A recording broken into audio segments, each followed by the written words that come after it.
নাকি? ইনজেকশনের সময় একটু ব্যথা পেয়েছি। আসসালামু আলাইকুম রহমতুল্লাহ। ওয়ালাইকুম আসসালাম ওয়া রাহমাতুল্লাহি ওয়া বারাকাতুহু। এই যে আপনারা দেখতে পাচ্ছেন সেহরান ওনার আব্বু ওকে নিয়ে আসছে খতনা করানোর জন্য, এবং এটা আমাদের উত্তরাতে করানো হয়েছে। তো ভাইয়া যদি একটু বলতেন আপনি।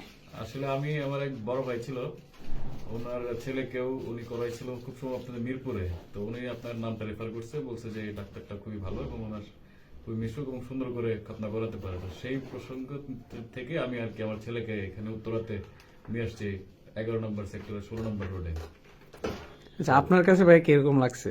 আমার তো খুবই ভালো লাগছে, মানে খুব সুন্দর একটা পরিবেশের মধ্যে, কোনো ঝুট ঝামেলা নাই, এবং বাচ্চাকে নিয়ে এসে বাচ্চা খুব স্বাচ্ছন্দ্যেই করতে পারছে। এবং আপনার যেভাবে বাচ্চাদের সাথে মানে কথা বলেন, সেটাতে বাচ্চারা ভয় পায় না। তো ওরা মানে কি বলে এটাকে, যে স্বাচ্ছন্দ্যেই মুসলমানি করতে রাজি হয়েছে। আচ্ছা সেহরান আঙ্কেল, তুমি কোন ডিভাইস দিয়ে খতনা করছো? আলিস ক্ল্যাম। আচ্ছা, তুমি কি ব্যথা পাইছো? জি না, একটু, হ্যাঁ বলো। ব্যথা পেয়েছি।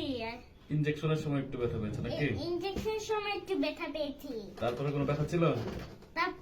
আর পরে কোনো ব্যথা নাই। নাচানাচি করেছেন না বাসায়? নাচানাচি করেছেন না বাসায়? গান ছেড়ে নাচানাচি সব করতে পারছে।